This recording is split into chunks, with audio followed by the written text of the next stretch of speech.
రీసెంట్గా ఇప్పుడు మీ స్టేట్లో 2 పార్టీలు పోటీ పడి 50 ఏళ్ల నుంచి పెన్షన్ అంటున్నారు. అసలు is there any logic in that? మీరు చెప్పిన కొన్ని ఇబ్బందికరమైన 45 ఏళ్ళకేమో సీలింగ్ ఏజ్ లిమిట్ ఉద్యోగంలో చేరటానికి. అసలు అదే రెడిక్యులస్. 50 ఏళ్ళకి పెన్షన్ ఏంటండి? అసలు ఇవాళ 50 ఏళ్ళ వాడిని వృద్ధుడుగా అంటున్నగలరా? అంటే మన జగన్మోహన్ రెడ్డి వృద్ధుడా? కాదు కదా. కాదు, యువకుడని చెప్పుకుంటాడు కదా. చంద్రబాబు ముసలాడు అంటాడు కదా. ఇప్పుడు మీ వయసు కూడా బిలో 50ఏగా. అంతే. అంటే ఇంకో 2-3 ఏళ్ళు పోతే మీకు పెన్షన్. అంటే ఓకే, మీరు ఫార్వర్డ్ క్యాస్ట్ కనుక సరే, లేదా మీకు పెన్షనే కదా. అంటే అందరికి ఇప్పుడు బీసీలకు కొంతమందికి ఇస్తా అన్నారు. ఇందులో ఎవరికన్నా కానీ 50 ఏళ్ళకి మీరు ఇందాక అన్నారే ఆరోగ్య రీత్యా దెబ్బతిన్న వాళ్ళు, మీరు వల్ల కాలు చెయ్యి సరిగ్గా పని చేయని వాళ్ళు, అది డిజర్వ్డ్ పీపుల్ చిన్నప్పటి నుంచి ఇవ్వండి, ఇబ్బంది లేదు. చదివించండి, ఏదైనా చేయండి. కానీ ఏంటి ఊరికి నువ్వు ఇంట్లో కూర్చొని నీకు పొద్దున్నే ఇది ఒకటి కొత్తగా తయారైంది, ఇంటింటికి వచ్చేసి డబ్బులు ఇచ్చేసి పోవటం అని ఫస్ట్కి. అంటే అసలు మీకు ఫీల్ ఏముంటుంది అంటున్నాను నేను.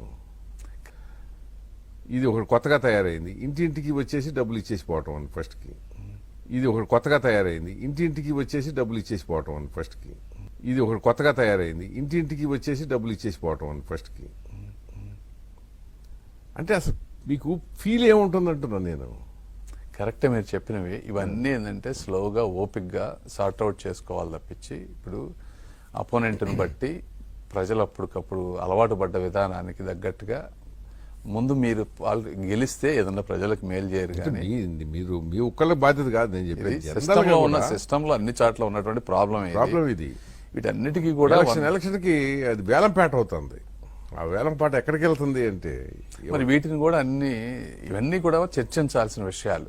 ఎటుపోతున్నాం అనేది ధైర్యంగా చర్చించాలి. ఎవరైనా చర్చించి ఆ ఫోరం ఏమో వాళ్ళేమో పెద్ద యాక్టివ్గా ఉండలేదు. వచ్చింది ఏంటంటే జనాన్ని నష్టం ఏంటో తెలియాలి కదా వాళ్ళకి.